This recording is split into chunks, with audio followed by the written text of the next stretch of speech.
Oh, wait, no longer. Greatness has arrived. Welcome to one of our holiday episodes of The Trophy Room, a PlayStation podcast made by the players for the players. I'm your host, Joseph, aka Mr. Badbit, and it is here where me and my best friend Kyle talk about the latest and the greatest in all things PlayStation. Of course, this week, we're going to be talking about why we haven't had advanced battery storage technology in the PlayStation controllers. Kojima's starting to make movies, not just games now, actual movies, and our definitive list for PlayStation 5 games so far, and so much more. So with all that said, with all that out of the way, the greatest co-host whoever will be, Mr. Kyle Stevenson, how are you? And how's the antidote treating you?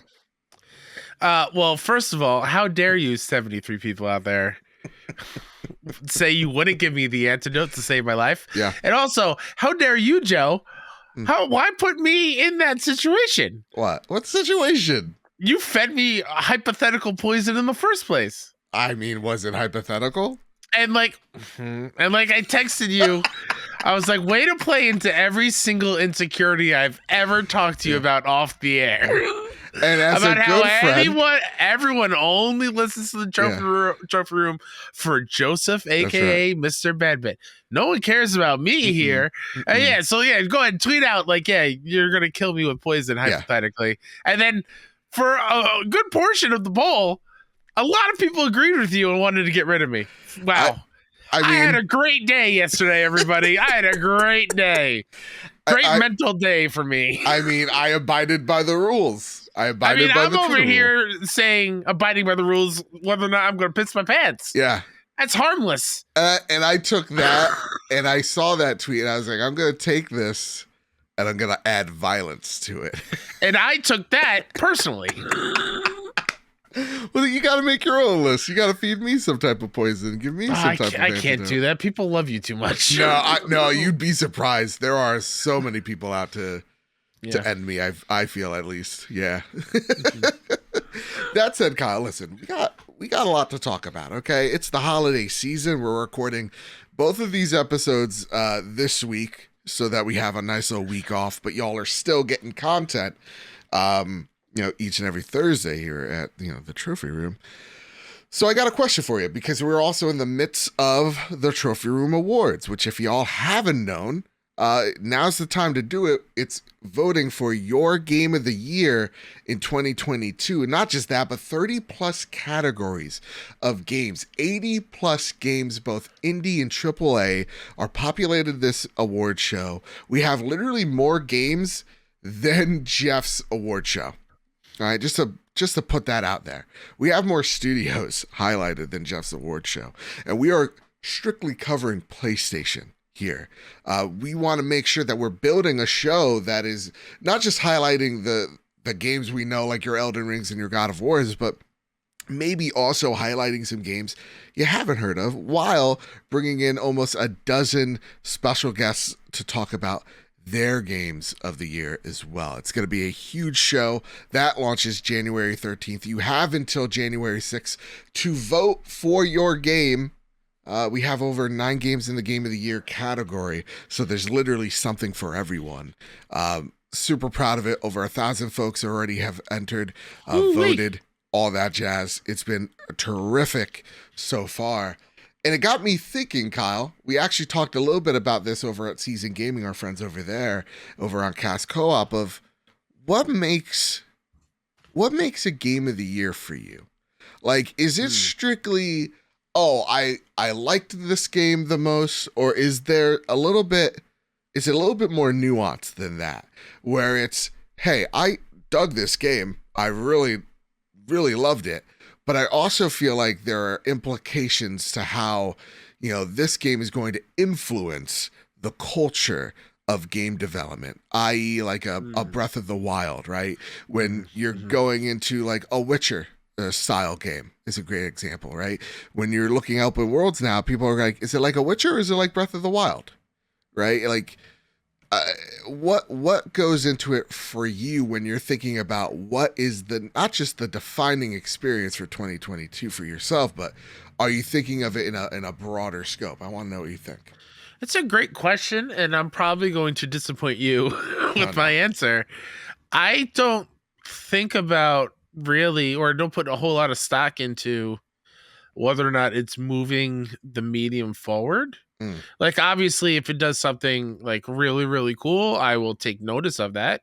yeah. But for me personally, like, I play games for the story first and foremost. So if I'm really swept up into the story, that those games will always rank higher for me, as well as any game that keeps me. I hate using the buzzword immerse, but like Hmm. like in it when I'm playing it, I am in it 1000%. There's like, I'm not checking my phone, the time melts away. Like I'm sitting there for hours just engrossed by what I am doing on screen and by the story it's telling me, or even if it doesn't have a story, I'm just having fun. Mm, So I don't, maybe this is why I don't write for any big sites and review games, because me thinking critically in that sense of like, does it push our hobby in a new way? hmm. It doesn't. That doesn't really cross my mind unless it's something that like truly adds to my experience. Like I think of Fair. God of War 2018 with the one shot camera or one cut camera. Yeah. Like that's pretty impressive, and that really moves everything forward, and that does add to that story and everything. So it added a little bit more weight to it, but overall, it doesn't really affect it too much for me. No, that's a fair point. I mean, like I love what I think Katie wrote in, whether it's to the show or just like on Discord somewhere. I think she's like, I'm gonna disappoint you, Joe, because my game of the year didn't even come out this year, and I'm like, Yeah. I'm not here to yuck your yum. Yep. That's awesome. Like to me, I view that as like, yeah, why is the game of the year just the game this year? Like for someone, it could be, it could be a game that came out in 2018, and that's totally fine. And you could think it big picture as well of like, well, how did this push the culture forward in a meaning or substantial way? I always dance between the two. Like for me, I'm always thinking about my enjoyment, right, of a thing. Yeah. So like Mm-hmm. Ghost of Tsushima is my game of the year in 2020. Loved that game, but I'm not going to tell you that Last of Us Part 2 didn't push the medium forward, whether that's an animation or an acting or whatever have you, not in pacing. But nonetheless, like I'm not going to say that game doesn't deserve those nods as well, if that makes sense. And even last year, like Returnal was our game of the year that year. And it was something that for me introduced myself to, or introduced me to the roguelike genre. So I feel like for me, if it opens the door to a new genre or opens the door for me in any which way, I am always super intrigued in that property. Of course, I have to enjoy it and have to like that thing. Yeah. But I do think that there is an argument to be made of like, yeah, I love, I don't know, pick a game, but did that push the needle in making games more immersive? That's what I'm always kind of thinking in the mind's eye. But for me, it's kind of a bit of both. And I don't know about you, Kyle, but I'm actually going back and playing all the games this year that are on our list. So like I'm going to platinum Neon White. Y'all know, y'all are following me through me platinuming again Elden Ring. Been playing a little bit of Cult of the Lamb. So like I'm trying to get a little taste of everything. So I have everything in my head locked in before I give my final thoughts on what my game of the year is on January 13th. But like that's how I'm going into it. I don't know. Yeah. I would love to do that as well, and I'm trying. My one big hang up is I really want to play a Plague Tale Requiem. Fair. I want to before the awards. Yep. But everyone I've ever talked to says you have to play the first one first. It would just make more sense. It'd Sure. be more of a natural progression, a natural feeling hopping into the second one, knowing the story, when that. And I started it a few hours in. It's not a bad game. Having a great time. It's just, it's that thing of like the new shiny new thing. And my time is already low as it is. Fair. So I do, but that was a side tangent. I do want to do the same thing. Not only just for our awards, but we have the 6-1 Indie Awards that I need to play through. It's a lot of games, good games I got to play through to be fresh for all our convos. And that's the thing too, like talking about like us trying to get ready for all these awards. You're suffering through what I usually suffer, which is old games old syndrome. And I'm trying to knock that out of my noggin. Where like I'm playing an old game because I need to get ready for the sequel or whatever, and I'm like, there's something about this that seems a little dated. Or for me, it's I've already experienced this before and I'm not getting the same dopamine hit. Uh-oh. Yeah. It usually doesn't affect me. It just I don't know what it is about Plague Tale Innocence. It's a slow burn of a game, but I love that game so much. I mean, I'm loving the mechanics and whatnot of it. Yeah. But I'm gonna give it. Hopefully, I get some of my days off approved for next week, and I have a couple extra days to kind of chill out. Well, listen, as I almost broke everything right here, right now. I know. What are you doing? Don't worry. I forgot to do something before the show, and I'm just trying to fix it.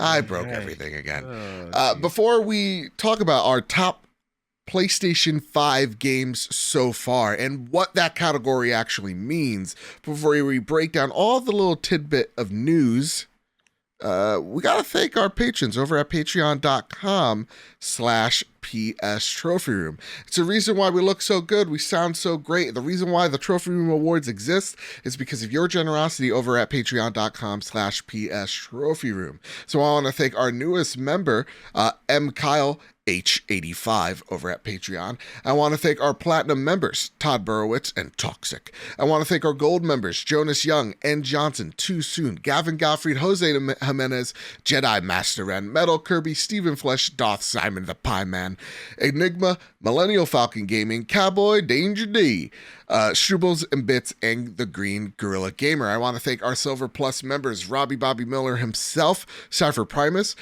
Awesome Dave, Hide Indoors, Marcus O'Neill, JB the Purple Monkey, Jados Von Metal, Tim Ulf, Justin Rodriguez, Captain Logan, Brenton Zachary, K Grimm, Rick Arrington, Dewane Raksha, The Good Sir, Foolish Fuji, Kevin Mitchell, Kevin Diaz, Elo 2032, Bubble Boy N7, Jesse Garcia, Hambone, The Aztec King, Stone Cold, E.T., Astronaut Jr., not to be mistaken with Astronaut Senior, Maximum Carnage, Katie Stubbs, M9 Prime, Sean McKenzie, Final Fan XZ, Andrasar.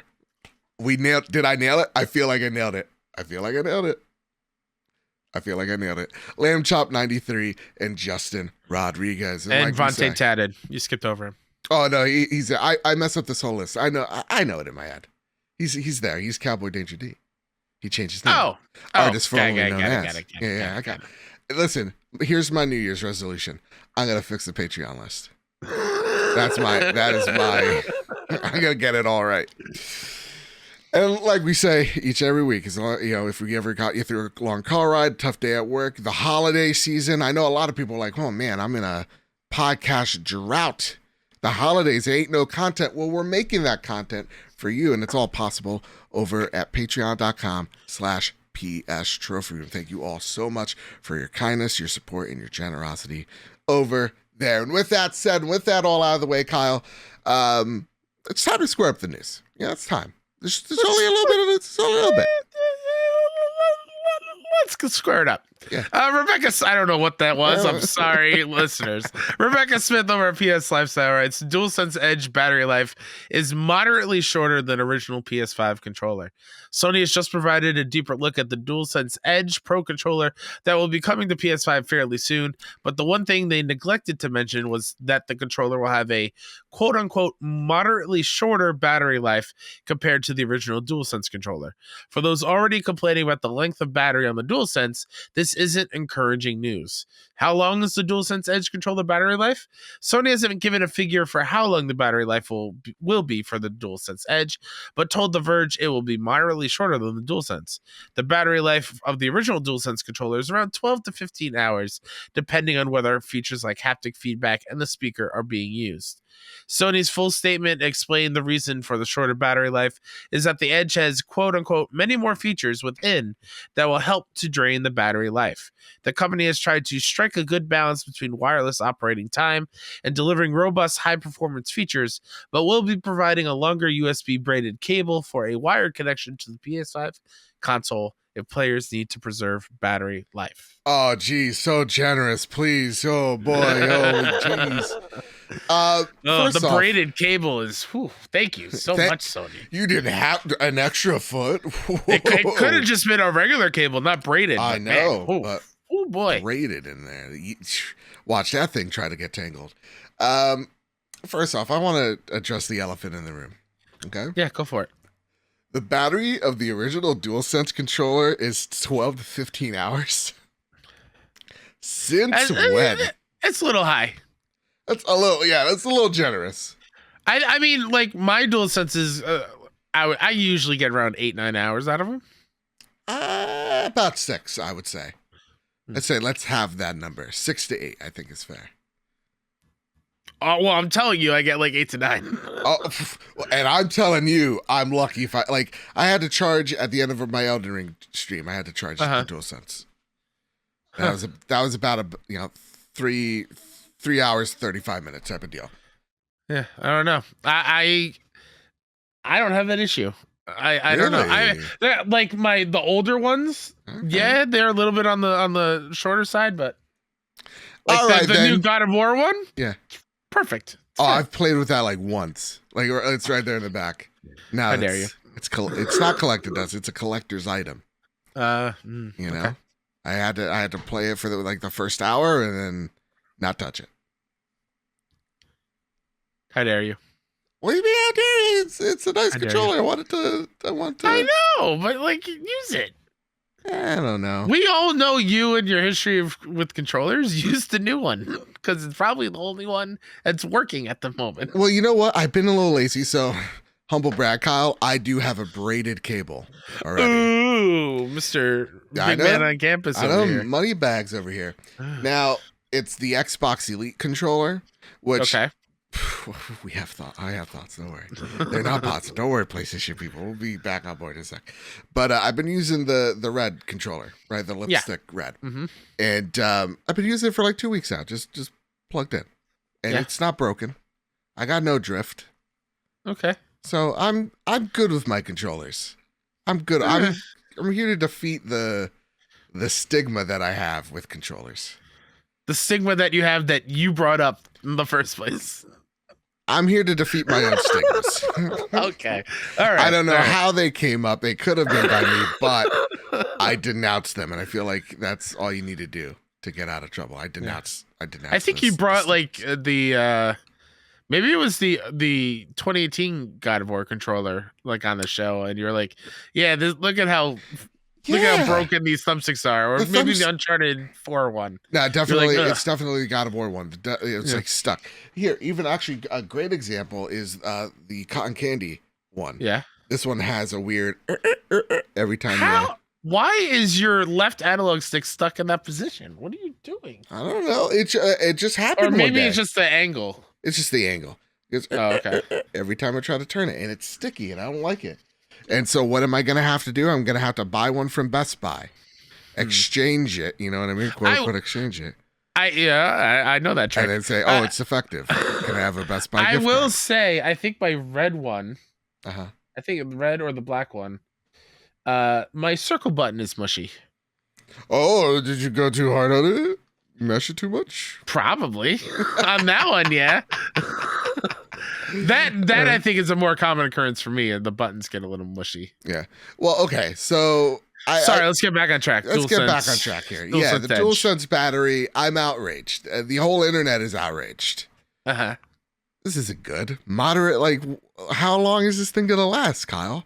If they're saying right here that the DualSense controller is around 12 to 15 hours, and that's being generous, what do you think this controller the Edge would have? Yeah. Ooh.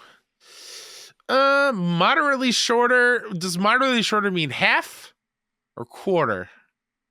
I'm gonna say half. I'm gonna say 6 hours. You think so? Theoretically, that's what they'll say. That's what they'll say. And then probably 4 hours? If we're lucky. We have a Switch handheld mode situation running like Breath of the Wild. The thing is, so I have complaints. I do. We're spending $200 on this controller. It's supposed to have all types of gadgets and gizmos and whatever have you. Yeah.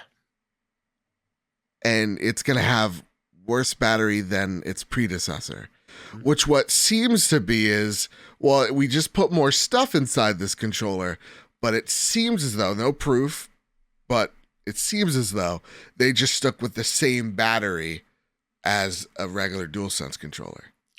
Do we not see a problem with this for $200?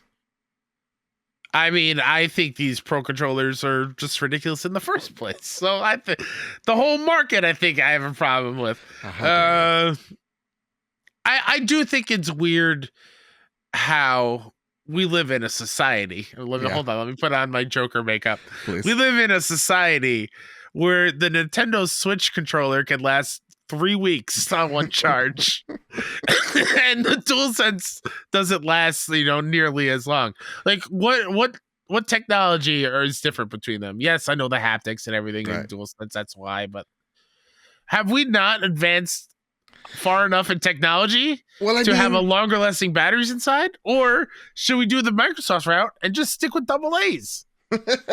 Well, here's the thing. So with the Elite controller, and listen, I have thoughts on the Xbox Elite controller. I think on paper, this thing is the best controller ever made. In actuality, when you hold it, it's an expensive piece of tech that even people in that community, and I don't know if it's fixed with the newest version, have stressed this thing constantly breaks. So much so that Microsoft even had recalls? Not just recall, but they prolonged its warranty. Because people are like, what, after a year it breaks, what the hell is going on? Mm-hmm. Even like my Master Chief one broke a month in. So like, to say anything about its build quality, at least that there is a 20-hour battery in that thing. No double A's needed. You could charge it in the case. Same thing here.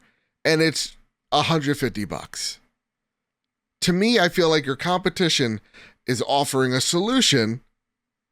And it has I think something that people who are those type of gamers who are going to be gaming on, heavily are going to be looking at and wanting and needing. To me, it bums me out a little bit that's their solution. I think it's time for Sony to send Shuhei in his trench coat to go to a Best Buy, buy an Xbox Elite controller in incognito mode, take pictures of it, and then send it to R&D and figure out what's going on. Yeah, I truly think it's PlayStation trying to simplify the supply chain, going, well, we already ordered, X amount of these batteries for the DualSense, so let's just, put it in there. And, since this is a boutique item anyway, we don't expect it to necessarily fly off the shelves. Mm-hmm. It's version 1, whatever we could say. It's just going to make the product cheaper for us to make a bigger buck on. That's what I'm thinking at the very least. And part of me also thinks the evil side of corporations like this, well, they're not going to make it last a long time. So that way people get upset and then they go spend $75 on a new one. Yeah. And I mean, it sounds ridiculous, right? But like, how many people go like, just bought a new controller because of this damn drift? Yep. It's like you're feeding into like, dude, exactly. Why isn't there the class action lawsuit for this? This is actually bothering people. Like, I just saw there's a class action lawsuit people won because they got deceived during some movie trailers. And you're saying we can't. Really? Yeah. You can't show something that's not going to be in the movie in a trailer or something along those lines. Whoa. Okay. I know. But like, we can't figure out or call these companies into play when it comes to like, analog drift, like Joy-Con drift. We can't even, come on. It's a little ridiculous. So yeah, there is a point to be made there. It's just like more money to be had, and maybe the way they're thinking is if you're in the pro scene, you want a wired connection anyway because it's going to kill the latency that a wireless one would have anyway. So I don't know. The outrage is a bit ridiculous, but I understand the outrage if that makes sense. So question, Joe. Yeah. VR2 is right around the corner. Are we going to get the same battery life out of the controllers that we're using in VR? That's a great question, right? Like, or are they going to be even shorter because it's even more tech? What is it? battery draining. I almost said Yeah. technology draining. Like the things that those controllers are going to be doing is more intensive on the battery. It really depends. It's gonna come down to like a Digital Foundry breakdown, teardown Yeah, right.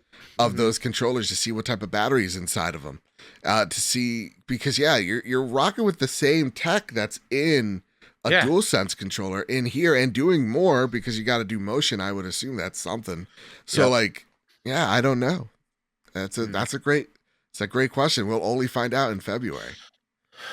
Which is closer than I think we all realize. Yeah. VR2 is very close, and I'm very excited. I'm very excited. I'm also very nervous. I could still pre-order it, theoretically. Yep. Because remember, y'all, PlayStation Direct, for some reason, won't let us buy anything from that website. It keeps on crashing and give us errors. But I can still pre-order a PSVR 2. It's not a good sign. That is not a good sign to me. I don't know. That's an omen if I ever saw one. Well, it's also, I think, at the moment, only available to pre-order through PlayStation Direct. Right. Yeah. You only have one avenue to do it from. Well, so you saying it's an omen that it's still available. Oh, you're saying... I think once it opens up everywhere else, I think pre-orders might go a little quicker. I'll even say if.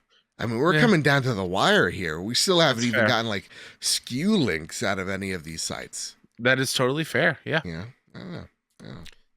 All right, Kyle. Here's the next ditty for us on the stories. Ooh, a ditty, you say? Yeah.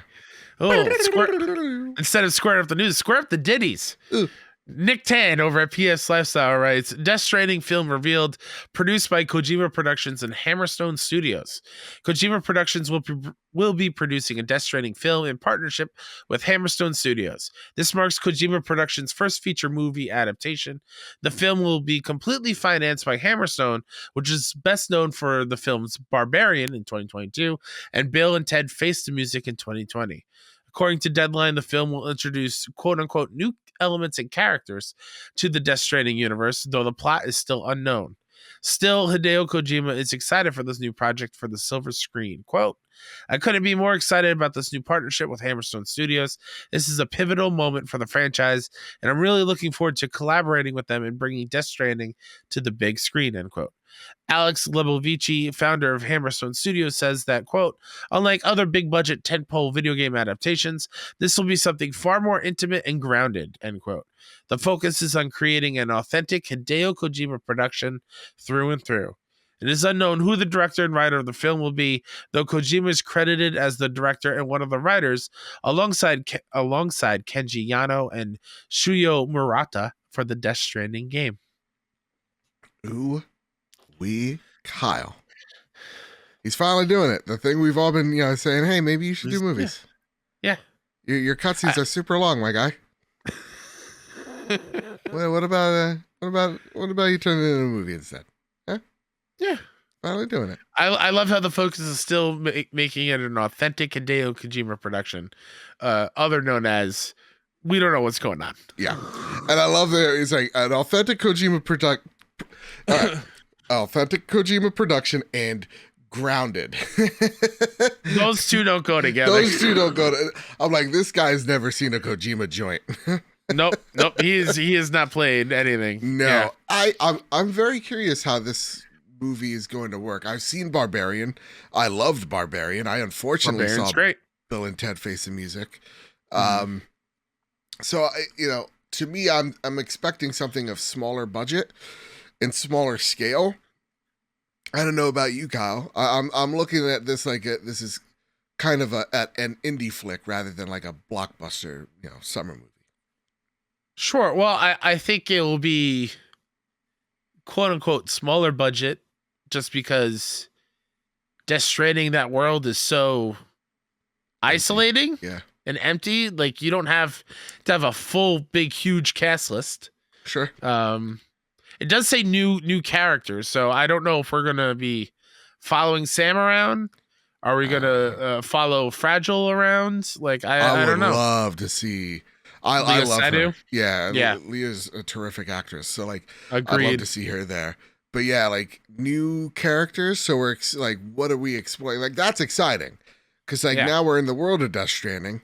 I think it's something we always try to advise folks is like be in that universe. You don't have to be those characters though, and that's what I think excites me the most out of here.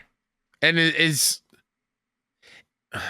interesting if this is going to be more focused in the first game timeline, or are we already pushing for DS2? Right. And maybe that's why Elle Fanning is in the game. Maybe she's also in the movie. Ooh. That's exciting. I don't know. It's cool though. Yeah, this is really cool news. Especially off the other news that is more flash news of like God of War is going to stay to its original 2018 roots in the Amazon show. Yep. People have seen The Last of Us. HBO say that it is going to be the greatest story of TV because it's the greatest story in games. Okay, let's stop right there. Let's talk about this. People got in a tizzy. Thankfully you brought this up. I wanted to because of this rant that I feel is about to happen. From me or from you? Just in general. Yeah, so like he was in an interview with some magazine. It doesn't matter. I think Variety maybe. Variety, yeah, one of the showrunners. Craig Mazin from Chernobyl fame. And he just said something along the lines of like, yeah, man, like we're excited to do this thing because this is like the greatest video game story ever told. And then everybody and their mother's like, actually, how dare you, sir? Actually, Kingdom Hearts 2.5 is the greatest video game story ever told. It's like, shut up. He's doing a bit. Are you so thick that you can't understand the man's doing a bit? The man is advertising for his show, and video games are already looked upon as this childish endeavor. Mm-hmm. He is trying to sell it as something bigger so that my mom, your parents are going to get into it, right? Mm-hmm. Your girlfriend, your partner, whoever is going to get into this thing because they're already apprehensive when the word video game gets tossed around in there. Okay, and let's get off our high horses for a big second about video game stories as well. I love video games. They're my favorite medium, and there are some of my favorite stories ever told. But remember, guys, when we want to break it down, if we really want to break it down, some of our favorite stories, some of our most favorite stories, BioShock is one of my favorite stories ever told in any medium, has giant submarine men protecting 5-year-old girls with yellow glowing eyes. Mickey Mouse has a key for a sword fighting men in cloaks. Video game stories are oftentimes people just look over them, right? Most of the time, video game stories aren't that great. And so I feel like in my heart of hearts, as someone who loves The Last of Us, it was The Last of Us. It is The Walking Dead Season 1. It is those games that really came in and went, we're going to be doing something different with video game stories. It's games like BioShock.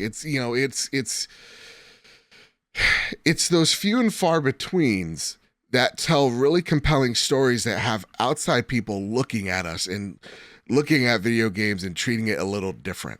So yeah, I do believe Last of Us is one of the greatest stories of video games ever told. Yes. I believe that. Look, our good friend Sean Capri named his child after one of the main characters of that story. It means something to people. And just to demean it just because you don't like it is stupid. It's stupid. It's dumb. I hate that. You don't sound smart when you do it. You sound like an elitist asshole. I really hate that, Kyle. Ooh, grabs my ears. You took me on a roller coaster journey, and I was like upset with you, then I agreed with you. I was like, oh my goodness. I'm sorry, I blacked out. I was just totally in feeling. I don't even know what I just said. I agree so you with can't hold me to the fire about it. I personally hate how much hate just saying The Last of Us gets for a large majority of people who play games. Yeah. Just because you are like the hipsters of the gaming community and want to be cool and hating on something that is a lot of people love and is almost unanimously viewed as one of the greatest games ever made and stories ever told in video game format, just because you want to be different. I don't know. That really grinds my gears. Yeah. If you have gripes about it, sure. I'm not saying you're you don't have to like the thing. You can have critiques on it. Yeah. No, but to attack it at every moment you get, slow your roll a little bit. To attack it, like, again, like, I'm not a Kingdom Hearts fan. Y'all know that. And again, I tell you. I think we all clearly know you're not a Kingdom Hearts fan. But yeah, and I tell y'all jokingly that it's weird. It's a weird franchise. But I'm not here to every time that there's a Kingdom Hearts announcement, gonna yuck your yum about it, right? Mm-hmm. You know, I'm skeptical for the next BioShock game, just like how I am nervously optimistic for Judas, because it's been a minute since he's made a game. But like, I still love BioShock. Yeah, I still waiting on that series. Vita game. By the way, Ken. Still, I'm still there. Where's that BioShock on Vita? You know, what are we doing? But to me, I love God of War Ragnarok. I love Ghost of Tsushima. Like, these are games that had really strong, compelling stories. But I'm also trying to be real with myself by also saying, what is the game that I'm going solely for the story? And that's few and far between. You know. So for me, it's not. I'm not knocking games as like, oh, all of our whatever. It's all dumb. That's my argument. It's like the medium's still young. These writers are still young, and we still have some growing pains that we're going through. So for me, I love the stories that are told in video games, but there's often that air of, okay, understand. Gotta take myself out of this for a sec, right? So for me, it's, again, everybody stand down. You know. It comes down to what video game stories are truly impactful is different for everyone. Just try not to be a dick about it online. Sure. I saw one person online going, I'm really tired of games being awarded story points for saying violence is bad. It's like, what? I don't get that. Like, I don't know. Like, that is a stupid critique. That's a silly critique, and I think that's a critique because you want to critique it, rather than bringing something different to the table. I'm not saying you have to like The Last of Us or you have to like whatever game I like, but like, let's not be complete dicks about it. That's it. Sure. Yeah. Hate that. I really do. It's stupid. Yeah. Because like even like Final Fantasy 17 or sorry, Final Fantasy 7, right? Yeah.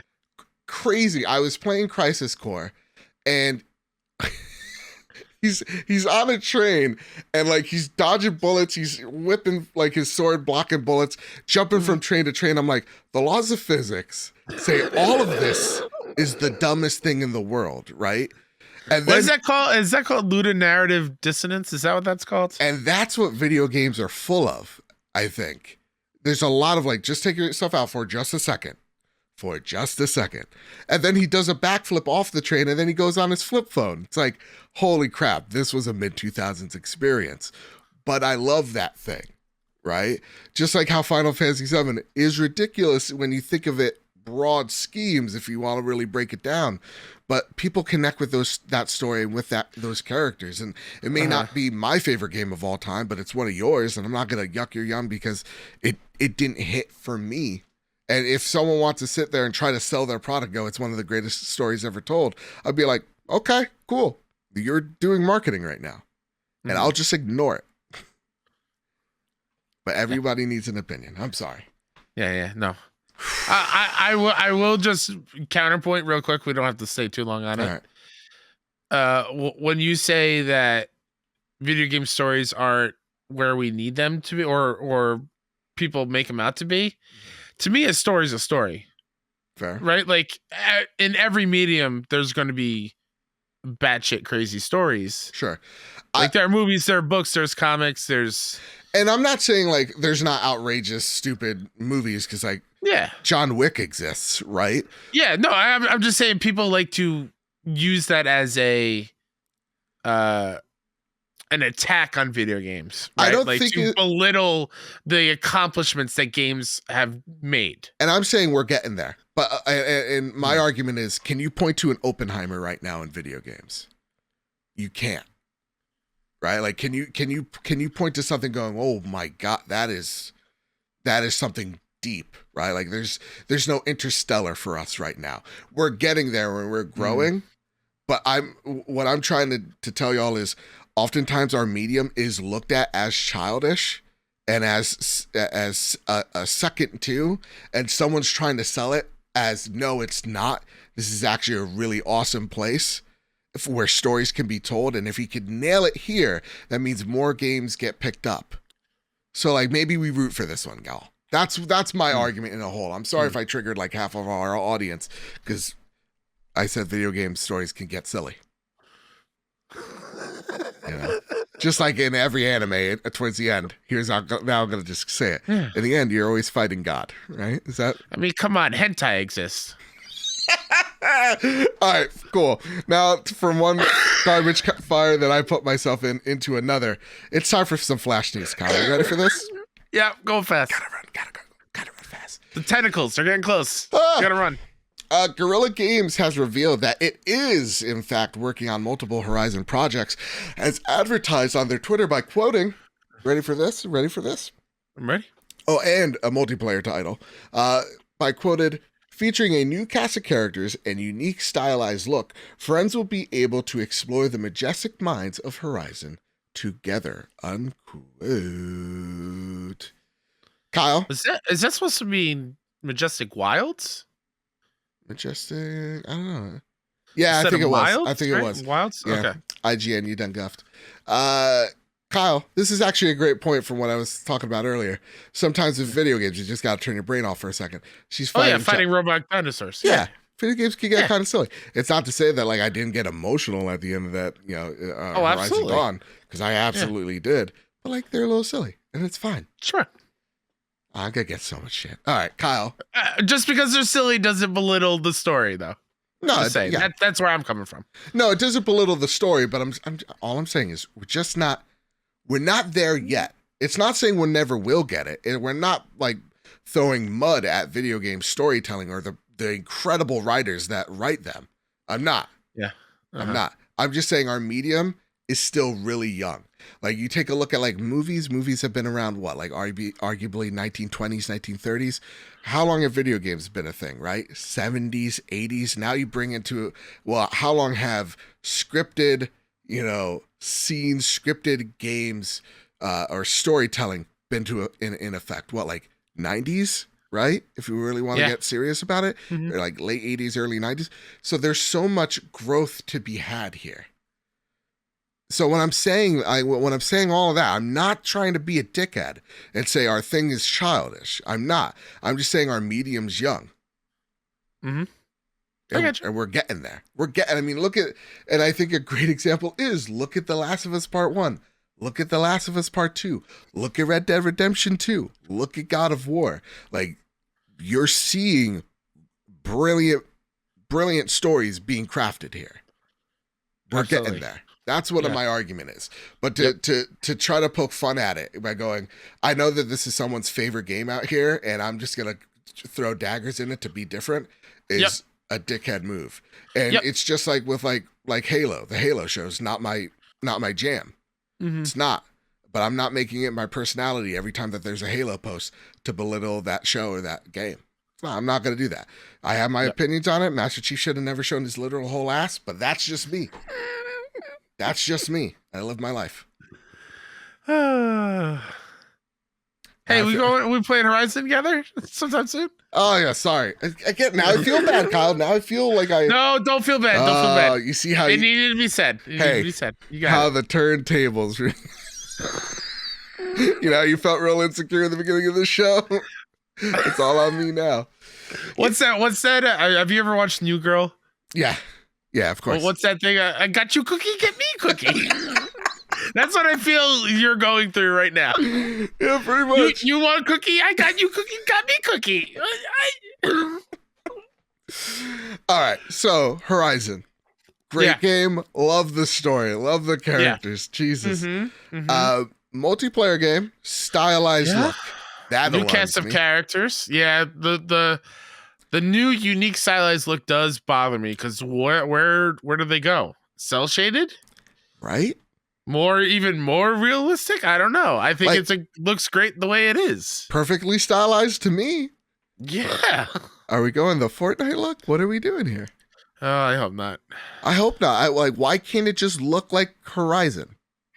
Yeah. I think it is going to be cell shaded for this for the splash.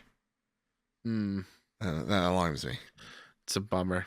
Is the new cast of characters, you think, the Call of the Mountain VR game? No, I think this is totally new characters. Yeah, okay. And I would be like a be different shocked. tribe or something, maybe? I wouldn't be shocked we're in a different continent. Ooh. You know? Like something. I can't remember the last tribe. What were they again? You're trying to get inside my head and you won't. No, I just played it. I can't. I'm literally thinking like, wouldn't it be pretty crazy if we're out there in like, you know, Australia or something, like totally different clans, totally different characters, totally away from, like, there is a clan I know where you're thinking of, it begins with an I, that like they're not from the mainland, wink wink nudge nudge, and maybe we explore some of their, you know, belief systems or their land and where they're from, like those things that'd be excite cool. me. Yeah. All right, Kyle, have you seen this? Have you heard about this? Spider-Man 2 on PS5 only, coming fall 2023 via blog post. Blog post. That sigh was not because Spider-Man 2 is coming in fall 2023. No, I'm very excited about that. Can we stop trying to make the blog a thing? I feel like Gretchen Wieners and Mean Girls. Stop making fetch a thing. Stop putting all the emphasis on the PS blog. And I feel like they've been going so hard on PS blog in the last 6 months or so. Yeah. Where they're like, here's a brand new list of indies only on the blog.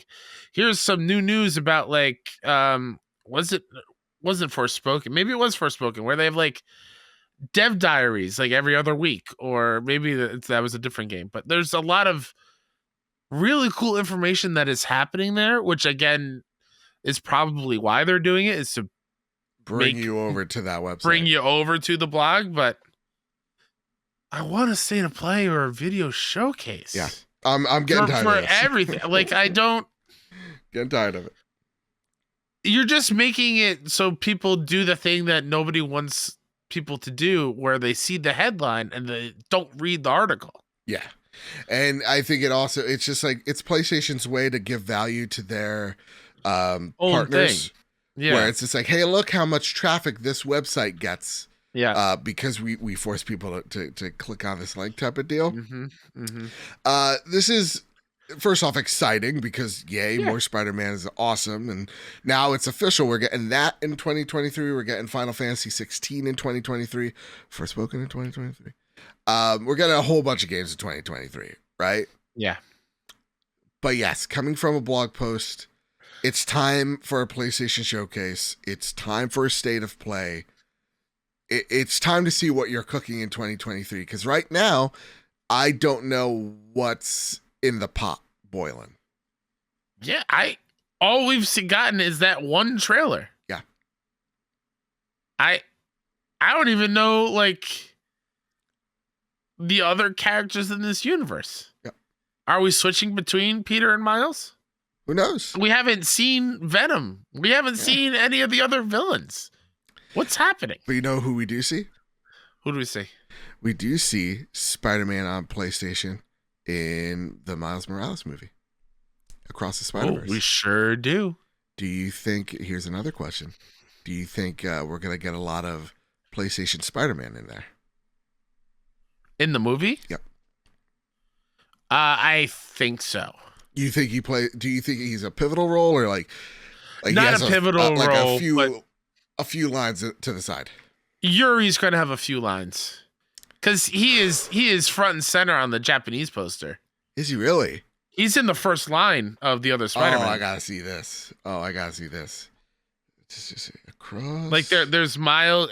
Beautiful poster. Beautiful poster. I don't know if you've seen it, y'all, but look it up. Oh yeah, he is. He is front and center, right, like right behind Miles, pretty much to the left, I think. Hot damn.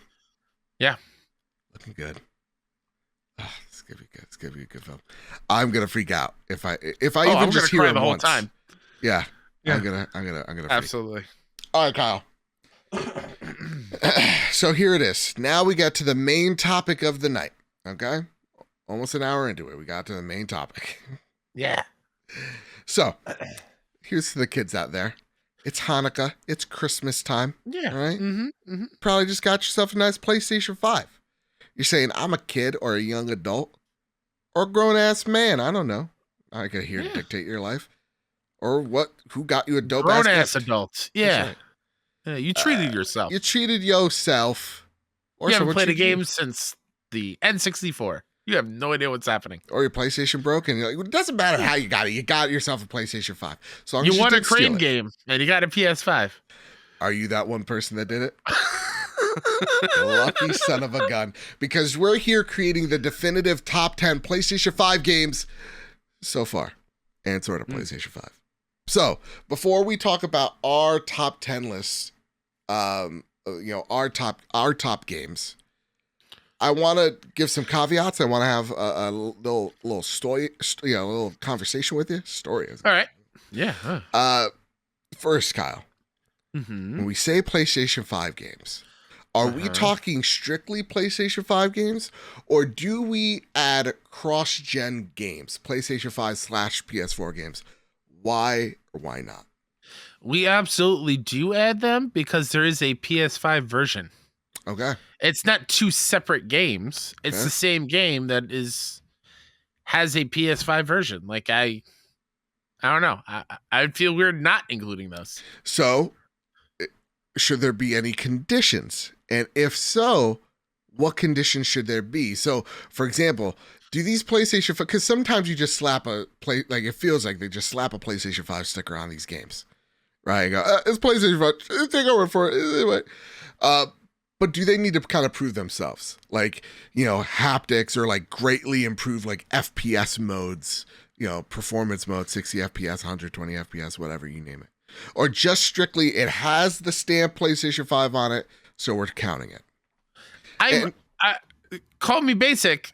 If it has a PS5 version, I think it counts. So we're even going to include upgrades like The Witcher or Cyberpunk 2077. Yeah, because they're PS5 versions. All right, fair enough. And I agree. I solely agree. Yeah. All right, good.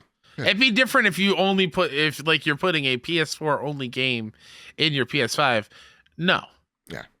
Like I spoiler, I don't have Last of Us Part 2 on my list because that's a PS4 game that I happen to play on my PlayStation 5. Fair. It doesn't fair count. Okay. So, Kyle, before we get into our list, a lot of people actually wrote in to talk about their favorite PlayStation games so far. Do you want to read one at a time? Yeah, we can do that. You want to start? Yeah, sure. Gavs Godey writes, just like you can too if you add us over at PS Trophy or you join us into our Discord server, and says, it's been said, but I don't think Horizon got enough credit. I actually voted for that for my game of the year. God of War was amazing and the story is phenomenal. It is phenomenal. Great story. Yes, it is. So it definitely wins best narrative. But as far as just having fun with the open world and exploring and fighting various machines in Horizon was my game for sure. And I wish it got more recognition. I'm right there with you guys. Okay. Mm-hmm. Yeah. M9 Prime says, ho, ho, ho, Merry Christmas, guys. I hope all is going well. The best PS5 exclusive I have played so far has to be Returnal. It really does feel like it couldn't be done this well on the previous gen consoles. Though for most accessible PS5 games that anyone can play, it has to be Astro's Playroom. Just such a fun little game. One game that keeps running under the radar is Cyberpunk 2077 on PS5. The poor launch has really hurt this game, and on the PS5, it is fantastic, works well, and is so fun to play. The Muffin Man, Mr. Kevin Ainsworth, writes in, when I think of the best strictly PlayStation 5 games I've played, I have to give a shout out to Rift Apart. PlayStation 5 is my first PlayStation, ooh-wee, and Ratchet was always an IP I wanted to play, and Rift Apart was the reason I finally bought a PlayStation. Graphically gorgeous, tons of fun, and a few fantastic additions like Rivet really make this one of my favorite experiences. Also, a pretty easy platinum and an enjoyable one as well. Kev. Oh, it's a great time. At DJ_Stormageddon on Twitter writes in, Yakuza Like a Dragon, Miles Morales, and Tales of Arise, just to name a few. I also am replaying the PS5 version of Control, which is absolutely incredible. Spammin' Bammin' writes, Cyberpunk 2077 has been one wild ride on PS5, especially since the next-gen upgrade. I definitely need to finish that game. Another fun game on PlayStation 5 I'm currently playing is Guardians of the Galaxy. You're flarking right. You're flarking right. Such a great game, and the cutscenes, visuals, and character models are immaculate. You're gosh darn right. Yeah. At Black Wyvier, Spider-Man Miles Morales, Spider-Man Remastered, Demon Souls, Guardians of the Galaxy, and Elden Ring. Ba, ba, cha, ba, ba, ba. Ba, ba. Delicious Morsel writes in. I picked up Judgment on Black Friday, as well as the sequel Lost Judgment, and it was great. Kind of Yakuza meets LA Noire with an insane story involving gang wars, serial murderers, and a cure for Alzheimer's. Whoa. All right. Never played a Yakuza game proper, but this spin-off series has me hooked. This is another example of like video game stories that are bonkers. They're just insane. But like they're enjoyable because they're just like so like they're just so crazy. So what is it? Like slapstick. You gotta love them. So yeah. Mm-hmm. At Vanessa Vaney G, Horizon Forbidden West, Callisto Protocol, Star Wars Jedi Fallen Order, Spider-Man, Horizon Zero Dawn, and Cyberpunk 2077. I have a long list. Hell yeah, Vanessa. I love the Callisto love. You know that. A lot of love for Cyberpunk 2077. Yeah. As well. Very interesting. Very interesting. You're welcome for allowing that on our list, everybody. That's right. You're very welcome. So Kyle, we have a list each of 10. We have not seen each other's list. No. Okay. And I want to give a reasoning as to my list. You could add a reasoning to yours. Okay. Okay. To me, this list is, first off, you're buying these games. So like I'm not thinking of extra. I'm not thinking of like Astro's Playroom's not on this list. Because then I will take that off my No. If it's yours, it's yours. I don't want to. I'm just giving you my rationale. So I'm saying if this is a buyer's guide, these are the games in order that keeps going upward. These are the games that are going to show why you bought yourself a PlayStation 5. What was your mindset going into this list? I spoiler alert, wrote this down right before recording because I didn't have time to write my list down. And I honestly went through and I didn't move things around. It just were the games that came to me in the order that I thought of them in. And my reasoning being is if I love the game so much, that is why I was so quick to it and added it to the front. Yeah. And if I had to go back and be like, oh, I forgot about this game, clearly not deserving, quote unquote, to be in my top 10. Okay. Because if I had such a immediate reaction to the 10 that I have, obviously I'm more attached to them than anything else. Fair enough. Would you like to take it away with your number 10? Do you want to do honorable mentions first before we get into 10? You know what? I kind of like the Watch Mojo method.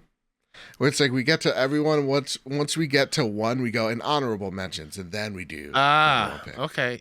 All right. Well, I think it would give it away then at that point. What do you mean? It would give away my number 1 if we wait all the way down there. I mean, let's have fun. Right. Let's have fun. Okay. Again, let's watch. Is Watch Mojo wrong? It can be. Oftentimes, actually. Yeah. All right. Yeah. So my number 10. It's Fall Guys. Oh, okay. Fall Guys is an absolute fantastic. Yes, you can play it everywhere else. Yeah. But I play mostly on my PlayStation. To me, it is my perfect multiplayer game. I love a good platformer. This is nothing but platforming, and it is so quick and quirky, and everyone can learn how to play this game and learn how to do the levels. Yeah, sure, they're difficult. Not everyone can be good at them, but it is just a fun time. Win or lose, you're having a great time with it, and everyone should play Fall Guys. Hexagon is one of the best game modes ever. Absolutely. I think that game is one of the most inventive like platformers in a bit. So much so that competitive multiplayer things. Yeah, like outside of shooting. Right? Like most multiplayer games are just shooting games. Yeah. Like I saw there's a Halo Forge map. I was playing with the Carpool Gaming crew. Of course, Sean Capri was cheating there like he often does. It's awesome to see, actually, that community's like, oh, wow, Sean's not that honorable and a stand-up dude. He's kind of a piece of I really like that. Yeah, people are like, oh, he's rigging stuff. Now I see. I'm telling you guys, true colors, right? You think Canadians, and I think cutthroats. But like, it's cool how that one game mode and that one game is just inspired so many others to go out there and make something. Yeah. Yeah. So I was kind of giggling because my game is totally in the same vein that it's multiplayer. I'm trying to run the gamut of top 10. Like, there's gotta be a little something for everybody in this list. Okay. Top 10's a no-brainer. It's Call of Duty Modern Warfare 2. I figured it'd be on your list. It has to be on this list because to me, I'm thinking of PlayStation 5 functions. And when I think of Call of Duty, I'm thinking of like the performance mode. So you could take this thing from 60 FPS all the way to 120 FPS if you'd like. Every gun or every subclass feels different when you're shooting it, both in its haptics and in the adaptive triggers. And I would say also the adaptive triggers help me to shoot a lot because I like to press down on the trigger a lot, and the haptics kind of guard me from a trigger pull. So to me, Call of Duty Modern Warfare 2 is the quintessential multiplayer game, and to jump into it with next-gen improvements and features, I feel like that's a no-brainer. Sure, absolutely. What's your number 9 there, bud? My number 9. Whoa! What just happened? Kana Bridge of Spirits is my number 9. Oh God, your list is already so much better. It is such a, and I love how people use this as a negative thing when this game came out. But this is such a love letter and throwback to old school platformers that we played growing up, and it is gorgeous. Yep. It looks like an animated movie that I would go spend money to go sit in the theater and watch. Absolutely. It is that silly thing where people say like, "Oh, it looks like a Pixar movie." Absolutely does.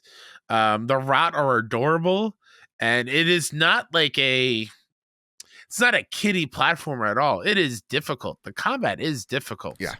And I really just enjoyed living in this wholly original new world. It's fantastic. Ember Labs, Sony, buy them, please. Please put a ring on it. They're so talented. They deserve it. It's so, come on. All right, number 9. How can I not put this game here? When I talk about one of my favorite games of all time, it's here. Ghost of Tsushima Director's Cut. Gosh darn. Throw a couple of PlayStation 5 features in there. Throw some bonus content in there. Explore this world. Live in this world. One of a story that has inspired me to go and dive deeper into not just Japanese lore, but like Japanese literature and Japanese films and all that jazz. So Ghost of Tsushima, that director's cut, and it's on PlayStation Extra. Come on now. And it has the DLC, right? Icky Island? Yep, it has the Icky Island DLC. Yeah. The game is gorgeous. Mm-hmm. Already on PlayStation 4. And it's even more vibrant on PlayStation 5. And with the haptics, and I'm going to be saying that a lot here, so good. I think after Elden Ring, I'm stepping back into Ghost. So sure. I have not added any director's cuts to my list. Okay. Just because I haven't played them yet. All right, fair enough. That's the only reason why they aren't on my list. Right. I played the games previously on PS4, just not the director's cut. Fair. Respectable answer. I have something similar as well for my honorable mentions. My number 8 is a game I mentioned earlier. If you own a PlayStation 5, the first game you should play is Astro's Playroom. Oh, there is. You're doing yourself a disservice by not playing Astro's Playroom right when you buy the system. It comes preloaded. It's there for you. It teaches you what the DualSense can do, and I think still to this day is the best use of the DualSense controller. It is such a fun platformer, a cute little Astrobot. That game is a love letter to PlayStation in every fiber of that game.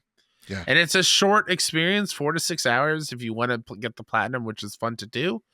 And it's got really cool like time trials with high scorers and time chasing with Yeah. your friends, and it's just awesome. My nieces also come down and want to play it all the time. I think I have over 20,000 coins in that game.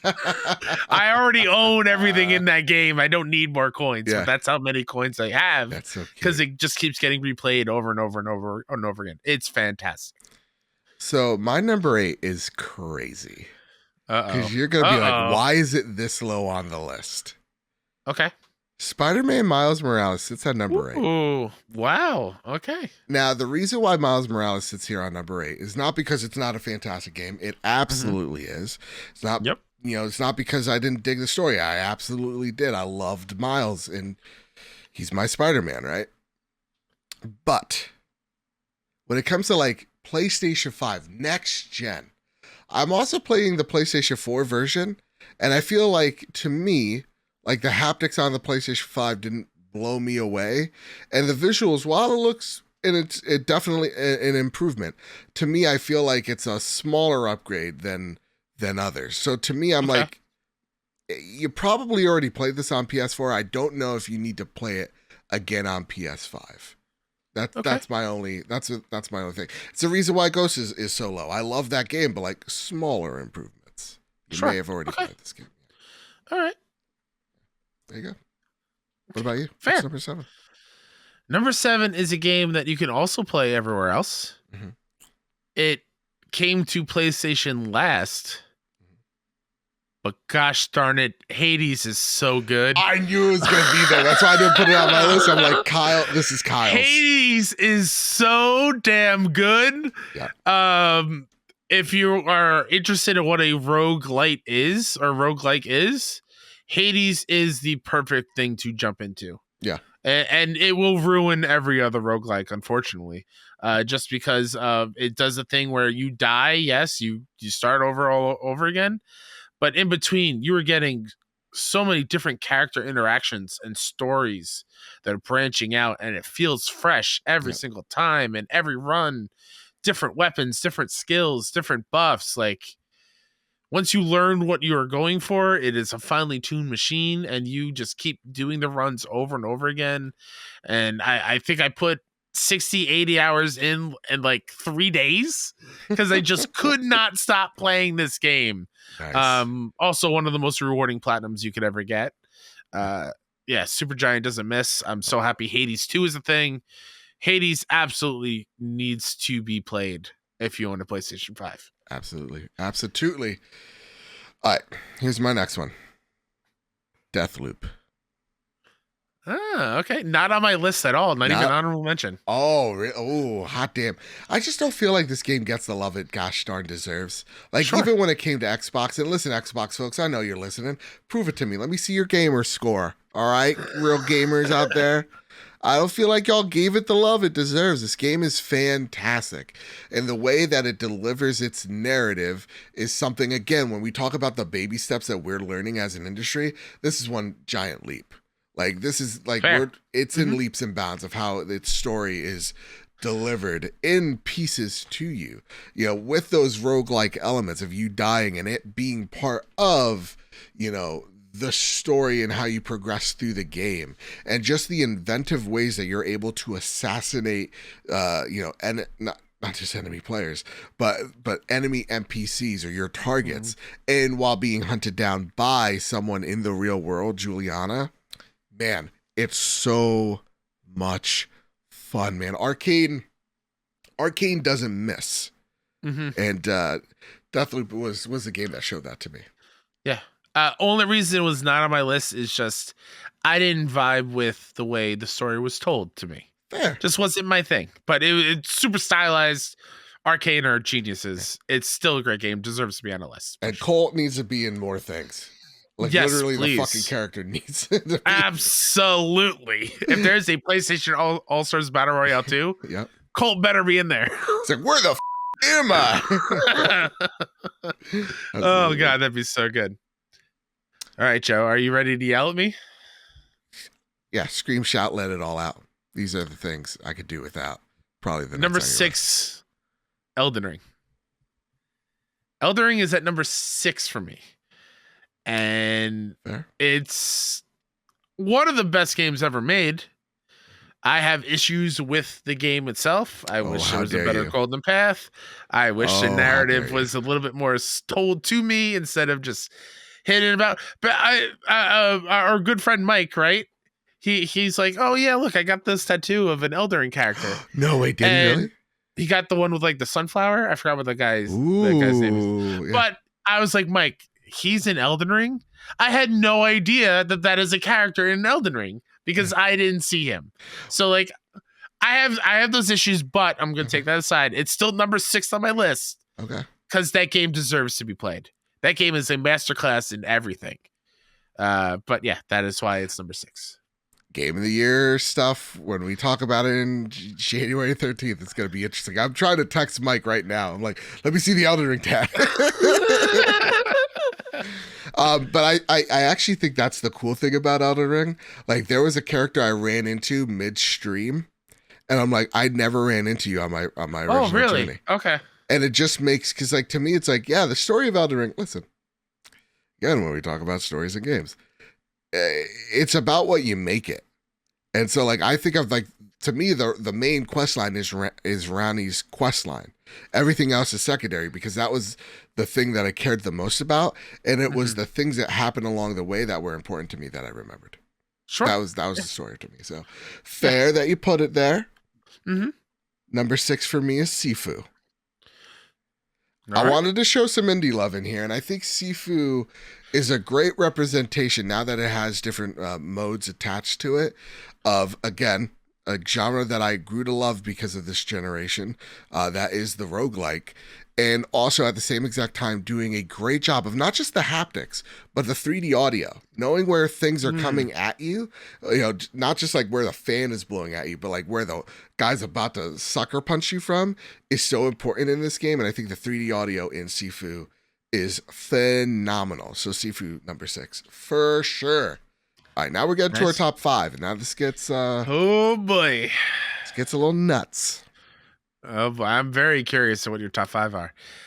My number 5, mentioned it earlier, a game I finally just finished, came out this year, Horizon Forbidden West. Oh, okay. Yeah. I mean, I love a good Horizon. Sure. Me not playing it until December means nothing to that quality of game. Horizon Forbidden West, again, is a masterfully made game. Yeah. I will also say, while the story didn't wow me, there are a lot of very cool moments in it.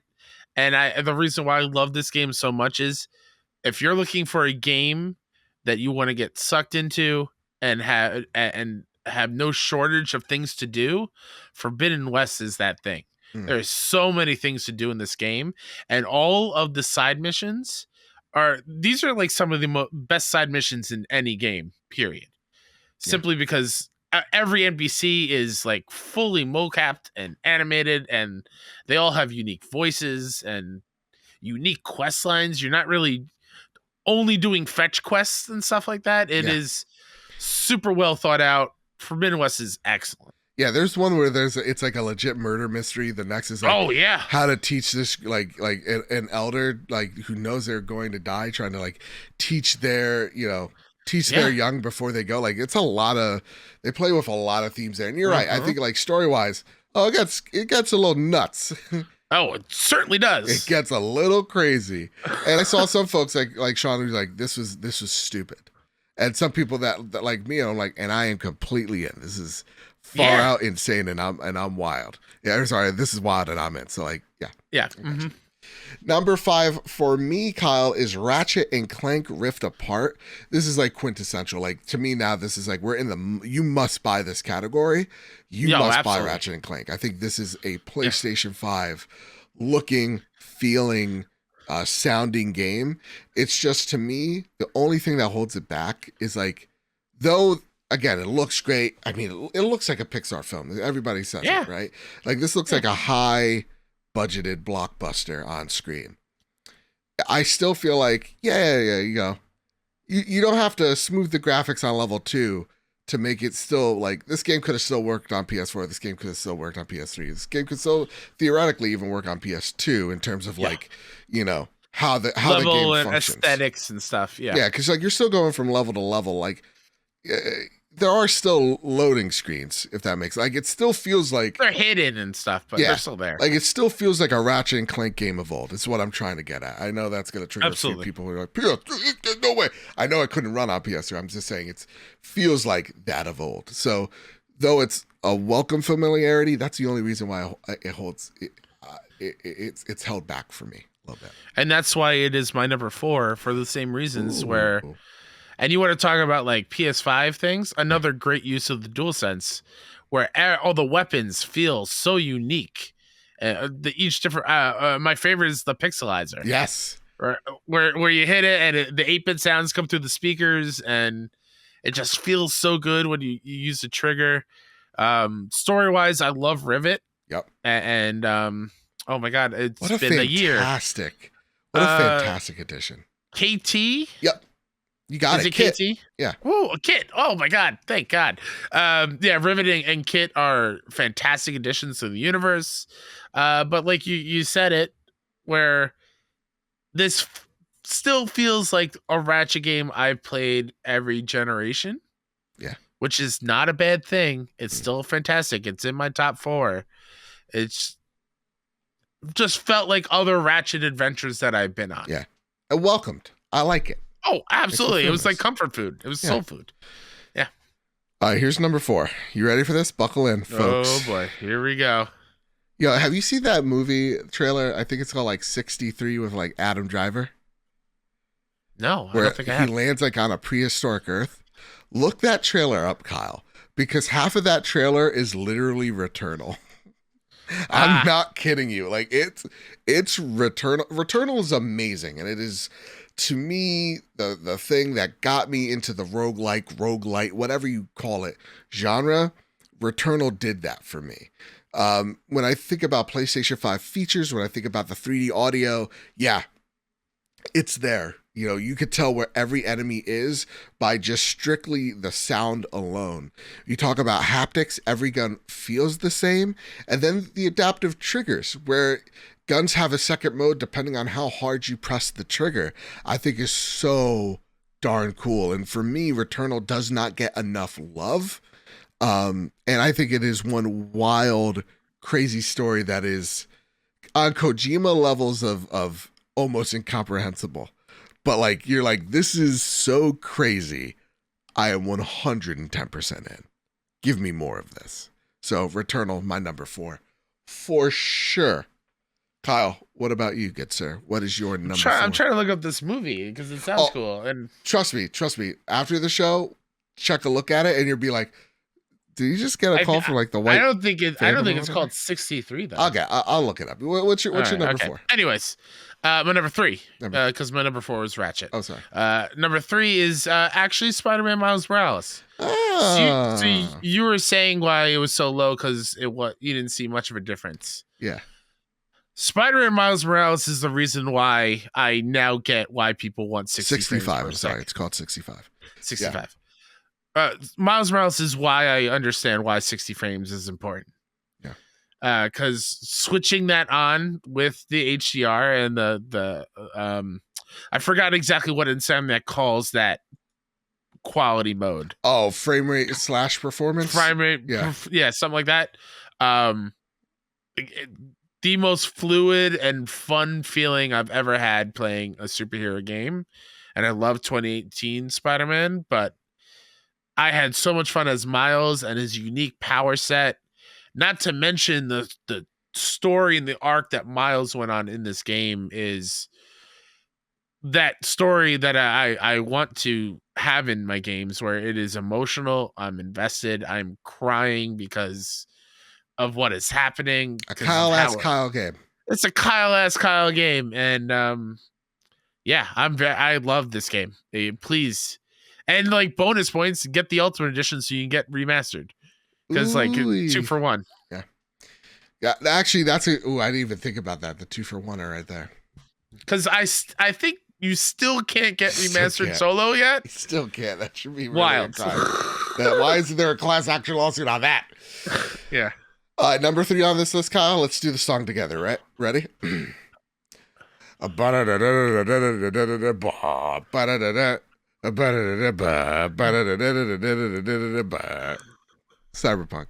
2077. Y'all know how I felt about this game when it released. People were very angry about me on Twitter about it. I thought it didn't launch good. I don't think it was a great game at launch, and I have to commend CD Projekt Red for not giving up on this game, for taking their lumps and putting out a, first off, for free edition of Cyberpunk 2077 version of this game on PS5, and it addressing all the problems I had with it, like from transmog all around to the bugs and the glitches, giving me a story that I feel like, again, we talk about those moments, we're building to something here. This is one of those stepping stone games of game narrative, for sure, especially in the AAA space. You take someone that is reviled in the beginning, that is Johnny Silverhand, and at the end you're like, I can't fucking lose this guy. Like, this guy, I'm sorry for the cuss, I can't lose this guy. Like, this guy's my bud, and he's making a whole lot of sense. I'm pretty sure we should nuke the city. I don't know about you guys, but like, so for me, not even just like, is the story great, the RPG mechanics are great, the action is fantastic. To me, it's like it's like if I wasn't gonna get shit before, now I'm gonna get shit. It's like if Fallout games were functional in terms of combat. Okay. This game is phenomenal. I love it so very much. So it's there, but not just that, the adaptive triggers, guns feel good. When you're pressing down on the pedal, you actually feel like you're pressing down on a pedal. Like, they actually put time into the haptics, into the adaptive triggers, and we see so many AAA games time and time again drop the ball on it. And I think we got to give flowers to CD, because they're giving PlayStation games and their features proper due. So Cyberpunk 2077, I can't believe I'm saying this, must buy PlayStation 5 game. It's bonkers. Absolutely.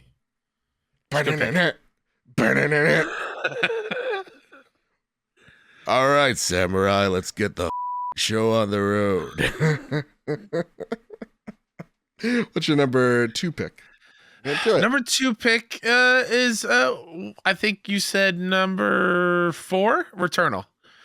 Returnal is my number 2. Yeah, I love to see it. I adore Returnal. I'm so happy Housemarque is getting the love that they deserve for this, and they even deserve more, because Housemarque has been a staple in video games for a very long time. They make nothing but great games. And Returnal, I think, is the pinnacle of what they made, and how they took their DNA, which was like arcade, high score chasing, sole purpose. That was the type of games they made. Yeah. And they made a narrative driven roguelike game in a completely different style. And they just nailed it. And it still feels like a Housemarque game. And it still feels like them. They didn't lose their identity. Exactly. So, and also a true next gen experience that you need to play. Returnal needs to be played. Here's my number 2 pick, Kyle. Uh-huh. You ready for this one? I'm ready. Let's sing it.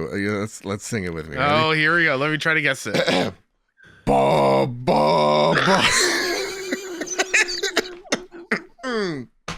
Oh, I wonder what it is. God of War Ragnarok. Oh my goodness. What a game. What a sequel. And we'll be talking a whole lot more about it come January 13th when you vote in the Trophy Room Awards. So I don't want to sing too many of its praises, but just go play this game. If you love 2018, chances are you're going to love this game.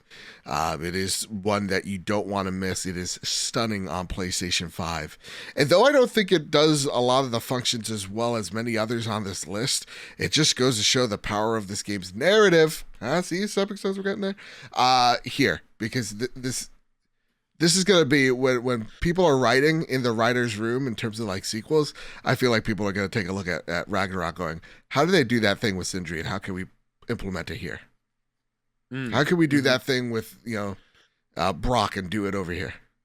Like how can we, like that type of stuff. Make the person playing the game feel for the side characters. Exactly. I think Ragnarok does that in spades. Yep. Mm-hmm. Yep. What's your number 2, bud? We already did number 2. Oh, now sorry. it's time for honorable mentions. Honorable mentions. Because we're doing the Watch Mojo way. That's right. Watch Mojo, BB. Are we going back and forth, or you just want it list style? I'll just do a list style, yeah. Okay. Death's Door is on my honorable mention. Oh, nice. Love that crow. A great Zelda-like. Sure. Yeah, it's from what I know of Zelda. Yep. Top down. Sorry, y'all. I also I forgot who wrote it in, but I put Control PS5 version on there. Okay. Because Control on PS5 is stellar. It's nice. I have The Last of Us Part 1 on honorable mention. I am so happy you did. Same here. Not it deserves to be played and bought if you've never experienced the game. One of the best games ever made, like we spoke about earlier. One of the best stories. 1000%. The only reason why it didn't make my top 10 is I feel like if you've already owned a PlayStation 3 or 4, you've already bought and played the game. Sure. And while this is the best version, I'm going to say that this is the best version. You don't need to spend money on it right now. You took the words right out of my mouth. Yeah. Same exact feelings. Definitive, but chances are you probably played this already somewhere. Yeah. But if you haven't and you want to get, substitute any of those games. Don't regret my purchase though. I love it. It's fantastic. Absolutely. Immortals Phoenix Rising. I adore this game. Yes. It's such a good open world game. Not enough people talk about how good that game is. It's fantastic. You're right. Guardians of the Galaxy. Flark, yes. Again, how dare you, Square Enix, say that this game didn't perform to your liking? Hopefully Embracer this game puts out a sequel. My God, this game did so many good things, in my opinion. Yep. It's so good. I hope we get a sequel sometime soon. Yep. And then I got a couple indies. Okay. Inscription. Yes. Gotta play Inscription. Go into it knowing nothing. Just know it's a card game and play it. It's a good time. Yeah. And even play it knowing it's a card game. Yeah, please. And my 50th platinum, Bugsnax. Oh. You gotta play Bugsnax. Bugsnax is so good. Joe likes to hate on it just because Joe likes to hate. Bugsnax is such a good, unique, quirky thing where you eat bugs and you turn into and your limbs turn into what you eat. You are what you eat, the game. And it's like a Pokemon and Pokemon Snap kind of gameplay wise. And the story is pretty crazy.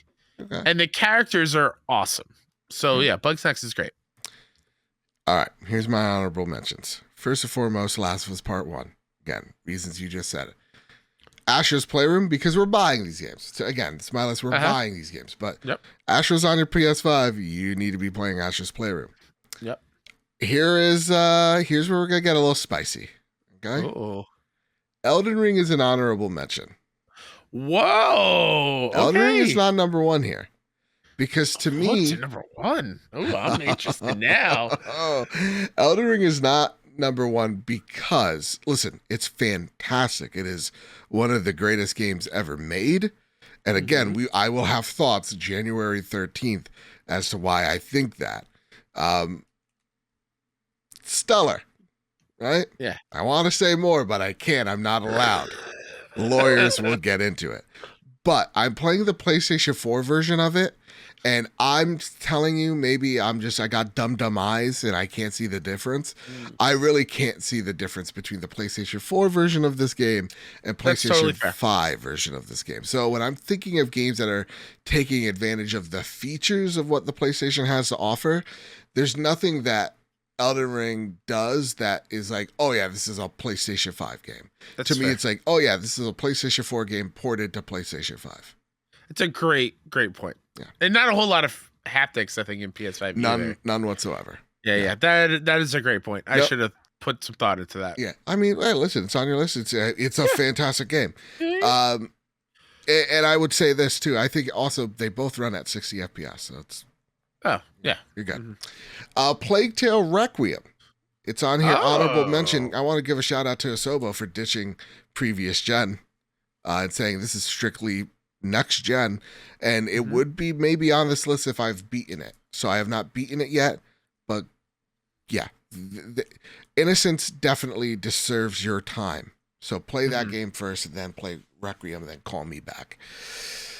And then last but not leastly, The Witcher 3. I didn't want to put them at number 10, or sorry, put them on this list because I didn't want CD to be here twice. Okay. Actually, now that I say that, well, Ratchet and Clank and Spider-Man were both there. So my list is a little flawed. But yeah, I haven't played haven't beaten Witcher 3, so I can't definitively tell you this is worth your time. That's fair. Though it is known as widely one of the greatest RPGs ever made. So hopefully when I get more time into it, maybe next year I'm talking about this as my top 10 games ever. Sure. PlayStation 5, yeah. Also, going back to your Cyberpunk, it wasn't a rant. Point? Discussion? Yeah. Point. Thank you. I was thinking it. Isn't it wild that game went from delisted to your number 3 game? Yeah. That's pretty crazy. And I was just like, yeah, rightfully so. It's delisted, and now it's just like, Hey. yeah, this is one of my favorite RPGs ever made. Hey, so like, good that's on the you, thing. CD Projekt. Keep it up. Yeah. That the writing in Cyberpunk is damn near phenomenal. Johnny Silverhand is really just such a character. Sorry, Kyle. What's your number 1 PlayStation 5 game? Or you want me to go first? Whatever. No, I wanted to keep the suspense because I don't know what your number 1 is. Right. Unless I'm just Let's get fucking mistaken. nuts, dude. Let's get crazy. My number 1 is God of War Ragnarok. And I, again, will not go into crazy specifics because we'll be talking about it on our award show. Might be my 1B to my 1A favorite games of all time. All right. It is right there. It's real good. Okay. Real good. You should play it 1A to 1B. I like that. That's a good. Yeah. Ooh, that's good. That's a good analogy for it. Goddamn, what a stellar game. All right. My number 1 game that you should be playing. What do you think it is? Are you crazy enough to put Demon Souls up there at number 1? Oh shit. Honorable mentions Demon Souls, by the way. Sorry. Thank you for mentioning that. Because I'm looking, it's like I own all the PlayStation first party stuff. Mm-hmm. I don't have a third party thing that I think was number 1, not over Ragnarok. I don't know. I'm generally confused, Joe. I get it. Oh, wait. Are you going to pull Fortnite? Don't you, Joe? No. Well, first, let me just say, Demon Souls is an amazing experience, and if you're a newcomer too, thank you. I wanted to put it down. Thank you for saying it because it reminded me. Because to me, it is still one of the most beautiful PlayStation 5 games. Absolutely, sound is incredible. The only thing I have problems with, and I love you, Blue Point, for doing this, is they wanted to stick to it being a remake so much from the ground up. It's the original game. It just looks prettier. Yeah, it is the original game to its fault. So like the world tendency, which is awful, is still in there. Like things like that. Probably the reason why it great haptics too. Yeah. Well, like your favorite thing, like the spell, you can feel it going through. Oh, true. Good point. I wish Elden Ring did that. See, now you said that about God of War. Why can't I say stuff about Elden Ring? You know what? January 13th. Did you not say the same thing? I mean, I didn't say 1A to 1B. You absolutely did. In less words. Yeah. Go ahead and say it. Oh, you son of a bitch. Say what you want to say. Number 1 is Horizon Forbidden West. Oh, that wasn't on your list? That wasn't on my list, no, sir. Oh, okay. I thought, maybe I mistook our conversation about it as okay. Yeah, great. Gav's Goaty says it, and I give them their flowers, but it's just like, this game's constantly getting overlooked, and why? It's so damn good. It plays so damn great. When I think of like what is a next gen, and I'm thinking again, I'm not thinking is this the greatest game ever made? No, I'm thinking does this take the functionality of the PlayStation 5 into effect? And I say Horizon does that to a T with everything. When it comes to sound design, when it comes to fidelity, like the game just looks stupidly great. Like the lighting. Man, Las Vegas. Oh boy. Ooh, great. You know, everything about it. It just takes with even the water physics. Oh my man, it takes what you love or what you want from the PlayStation 5 and just utilizes it so darn well. So to me, Horizon is like the quintessential PlayStation 5 game to me. You're getting the whole kit and caboodle with it. So yeah, absolutely. That said, Kyle, would you like to read your list in whole for the folks at home? I already exited out. Hold on. You want me to do mine first so you gives you time? Yeah, go for it. So my number 10 is Call of Duty Modern Warfare 2. Number 9, Ghost of Tsushima Director's Cut. Number 8, Spider-Man Miles Morales. Number 7, I don't know why I said it like that. Number 7, Deathloop. Number 6, Sifu. Number 5, Ratchet and Clank Rift Apart. Number 4, Returnal. Number 3, Cyberpunk 2077. God of War Ragnarok. And number 2, you get it. Honorable mentions: Last of Us Part 1, Astro's Playroom, Demon Souls, Elden Ring, Plague Tale, Requiem, and The Witcher 3. And finally, last but not least, my top 5 PlayStation 5 quintessential. You need to go out there and buy this ASAP. Who's kidding? You already bought the PlayStation 5 bundle. Horizon Forbidden West. Excellent list. My number 10, Fall Guys. Number 9, Kena, Bridge of Spirits. And number 8, Astro's Playroom. Number 7, Hades. Number 6, Elden Ring. Number 5, Horizon Forbidden West. Number 4, Ratchet and Clank Rift Apart. Number 3, Spider-Man Miles Morales. Number 2, Returnal. Number 1, God of War Ragnarok. Honorable mentions: Death's Door, Control PS5, Immortals, Phoenix Rising, Inscription, Bugs Next, Guardians of the Galaxy, and one more I just forgot myself. Final Fantasy VII Remake. Intergrade. Yeah, it's good. I haven't played the PS5 version, but it's a fantastic game, so please go play it. That's a gosh darn great list. Yeah. All right, Kyle, with all that said, with all that out of the way, you're holding on to something. Yes. Prepare the drop. Here are the latest steals and deals coming to the PlayStation storefront in the week of our Lord, some would say, December 19th to the 22nd. All right, here you go. Mermaido on PS3. Mermaido 3 on PS5, PS4 on the 20th of December. Pinball Heroes on PS5. Stars in the sky. There. And PS4. Ridge Racer 2 on PS5 and PS4. Trumpet Boy commits tax evasion. What? Turnip Boy. Oh, Turnip Boy. What did I say? Trumpet Boy. Oh, because I'm sorry. I won't get political. I was thinking. Yeah, no, I know what you were thinking. Trump Boy commits tax evasion. I hope that's a skit in that game. I really, you know what? Maybe it's a play on words because that would be hilarious under this week and under these circumstances.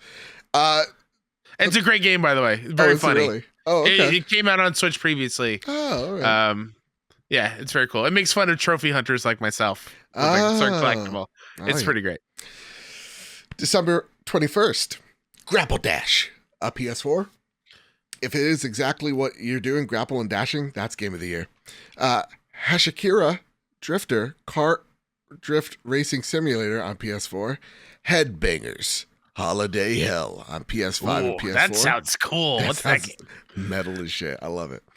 Mudness Off-Road on PS4. And on the 22nd of December, Valkyrie Profile, Lenneth on PS5 and PS4. I'm sorry, the game's name is Mudness? Mudness. That's right. Headbangers and Holiday Hell. Christmas never changes. Merry Christmas. Soon those overzealous little freaks will swarm the city, led by that bearded maniac. But this time we fight back. Inspired by Zombies Ate My Neighbors and Beavis and Butthead's heavy metal comedy, this is twin stick mayhem like you've never experienced before. Looks wild. It looks exactly what you think it's gonna look. You know? Yep. All right. Cool. All right, Kyle. It's time for our favorite segment of the episode. It's time for the Sony Pony Express. Yeah. That's right. Get him, cowboy. M9 Prime writes in, here's a question for the Sony Pony Express. Yeah. What do you think was one of the best years in gaming? Which year do you think the most, oh, come on, man, bangers were released in? Yeah, and why we got was it 'em. 2018? Ladies and gentlemen, we got him. I don't like it. You know what? Video game stories are done. For little No. babies. Oh, no. I don't mean it. I'm going to get shit. I know there's going to be like some asshole in the YouTube comment section telling me why I'm a big dumb dummy. I didn't mean it like that, okay? I love it. I love a good game, okay? I like it. Yeah. They're fun. Why was it actually 2020? Everything I was literally just pulling up the list of 2020 because that is my list. That's my answer. Yeah, that year chose violence with how good games were that year. Like Last was Part 2, Yep. Final Fantasy 7 Remake, Spider-Man, Miles Morales, Fall Guys, Immortals, Ghost of Tsushima, Crash 4, Tony Hawk's Pro Skater 1 and 2 Remake, Sackboy, Demon Souls, Bugsnax, Doom Eternal. Jesus. Animal Crossing for that year, right? Yeah, Animal Crossing. Yeah. A whole bunch of stuff. I'm sure there's more, but those are the games that I personally have played. Yeah. Like 2020 I think for us is just like the best year so far. And we're a little biased because we were on lockdown, so we had more time to play. True that. So we got to play them all. It was great. Matthew Kennedy writes in, here's one for the Sony Pony Express. Yeah. Yeehaw! I've expressed my love for the Witcher series on the show once or twice before, so I'm interested in hearing your thoughts on The Witcher 3 now that it's been patched on PS5. I know Joe started and Kyle wanted to get back in. I've seen some mixed love for the game on Twitter, if that even counts, yet to dethrone God of War Ragnarok on Metacritic as number 2 top 2 reviewed game on PlayStation 5 this year. Curious to hear your take. Happy holidays, gentlemen. I'm truly looking forward to your awards and everything to come in 2020. Thank you, friend. Thank you, friendo. I've not gotten too far into it because I got distracted by Elden Ring. Yeah. But I am going to jump back in during the week off. The week off is going to be very busy for me in terms of games I'm going to be catching up on. And again, you guys aren't going to have a week break. Like, we're going to have an episode for you guys. But nonetheless, I'm going to be playing that. I'm going to be playing Plague Tale Requiem. I should have Neon White platted as well by the end of this week. Great game. Very, very like, he was writing it like this was like an anime like show, It's Danganronpa. Yeah. Storytelling purposes. Yeah. Love Violet for reasons. And, to me, and hate her at the same time. Her bonus levels are the worst. Oh, yeah. Such a fun game. Again, get a planet. Then all that said, I got Plague Tale and I got Witcher to hold me over for the next few weeks. Yeah, I'll hop in eventually. I just don't know when. Fair enough. And also, hey, maybe Henry comes back. I heard move aside, Liam Hemsworth. God, thanks for keeping the seat warm, but come on now. That's right. All right. And last but not least, Yuna writes in. She joined me in the stream today. That was very nice. Oh, nice. It's lovely talking to you. Hey there, guys. Hope you're both doing well, and you guys have a very Merry Christmas. Merry Christmas. I love that video. Merry Christmas. Merry Christmas. Merry Christmas. Has come a little early for me as Aaron Way has joined my party in some aspect in Kurono Kashi. Kiseki. Sorry, she was saying it like without a pin drop in the chat, and I was just like, I can't do it now. And I'm reading it. Phonetically, I just can't do it. My question this week is, how do you get over a series of burnout? I am just starting to finish up the last few Trails games I have to play, and I'm starting to get back into other games to avoid burnout of series before some new titles start coming out in the Trails series next year. I'm hoping it just gets me refreshed after playing mostly Trails games for the past few months, so I throw them back over to you guys. What's the best remedy for series burnout? We get this question every now and again. How do we deal with burnout? I'll just go with it. This is a specific one for like a series. Oh, like a series burnout? Like if you're just playing too much of one thing, how do you avoid it souring your outlook on it? Like, I'm trying to think the last time I really ran into it. Yeah, because I feel like you could give me anything Star Wars. I'm gonna eat that And shit you'll be up. fine. Mm-hmm. Yeah. I think the last time I played like games in succession I think it's when I went through Uncharted Okay. a few years ago. I played them all like relatively close together. And I think just every maybe other day I popped in a different game for a little bit. Fair. Just for something else visually to like a palate cleanser. Yeah, like I think a good example is like Elden Ring, right?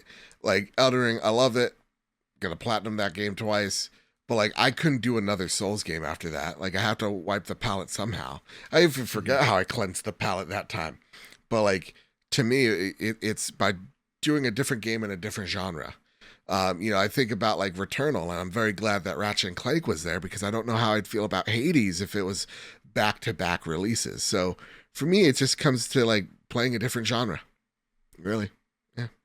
Yeah. All right, Kyle, that's it. That's all the questions that we have for this week's show as we close out 2022. Huh. I can't wait for people to yell at me in the comments. It's like, you don't get stories and games. I think I do. I think I do, sir. Man or madam. I think I do. I think I'll fight you in the streets. Here's the thing. I'm going to get a lot of... Whenever you want to hand me the shovel... Yeah. Just let me know. I'm not saying... Because here's the thing. I'm really... I feel like I'm saying that video game stories are bad. I'm not saying that. Guys, I'm not like... I love video games. Most of my room... People don't understand me how much I love video games, okay? I'm just saying sometimes you got to take this silly... Like, it's a little silly. So we get a little silly sometimes. Oh, man. You know? It gets a little silly, but we're getting there. And I think games are just story and narrative is building upon building and building better and better as years go on. And I think if I could be Aretha Franklin, no, Ben Franklin about it, Kyle. I think if I'm thinking of like the part of the industry that's probably pushing narrative is probably indie games. Oh, absolutely. They're telling some truly impactful stuff there. So that's all. That's my TED Talk. That's the apology that I'm not walking back from. Okay. Kingdom Hearts fans? Give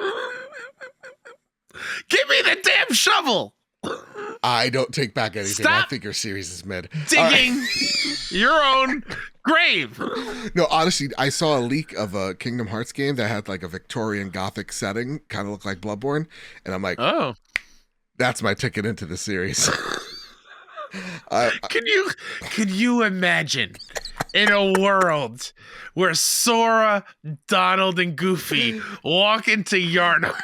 Dude, I'm thinking Sora wakes up in Yharnam, and instead of it being like Herman, Father Gascoigne, unlock your heart, save the day. Welcome to Yharnam. Home of blood administering.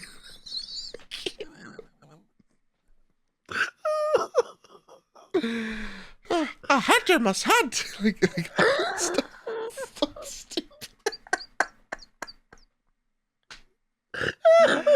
Oh God, I can't do any of the voices, but you get the gist. You're thinking about it in your head. Yeah.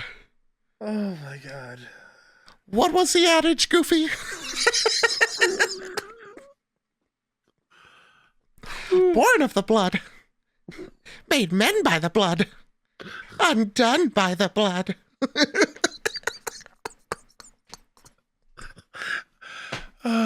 Give me that shovel, you son of a bitch. All right. Whoa. Kyle. Is there anything you I gotta look up fan art of this because I'm sure it exists. You can follow me on Twitter and everywhere at Mr. K-Step. Follow all of the indie game coverage that we're doing at 61 Indie over at SIXONEINDIE.com. I threw off my rhythm there. I was thinking of Goofy fighting Orphan of Kaz.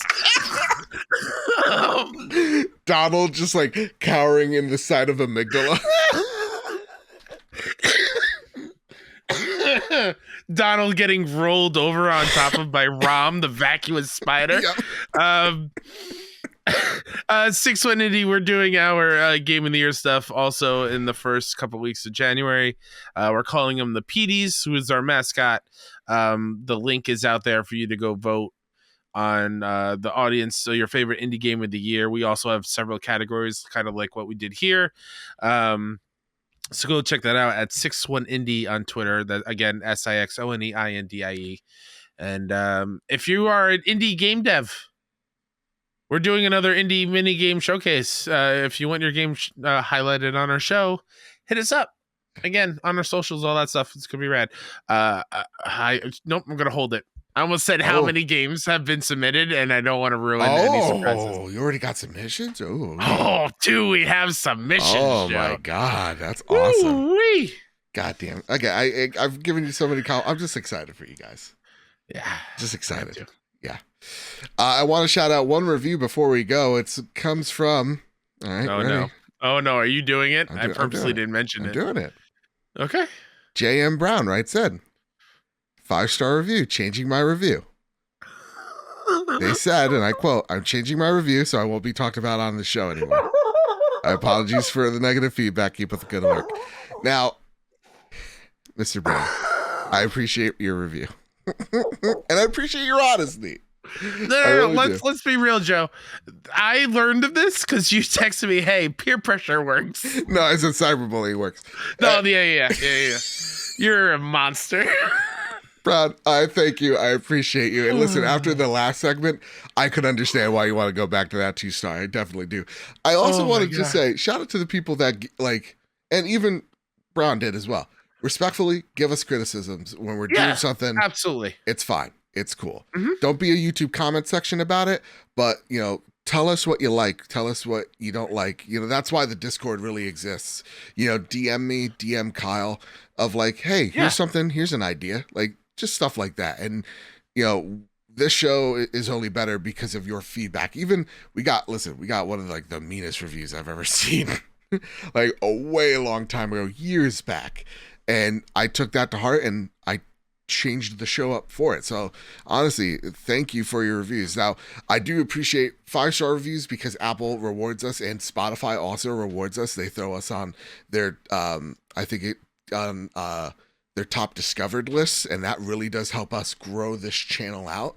So if you could, as a Christmas present to us, a Hanukkah gift, whichever have you, if you could toss a 5-star review our way, it really does help this show grow. If you want to head over to patreon.com/pstrophyroom, support us there financially. This is the reason why we look so good. We sound so great. It's because of your generosity over at patreon.com/pstrophyroom. I don't take that for granted one bit. And you can follow me at Mr. Badbit. You can follow this show over at PS Trophy Room. And with all that said, and with all that out of the way, everyone, keep what's about you, keep hunting, and keep playing PlayStation. See you guys. Bye. Love you.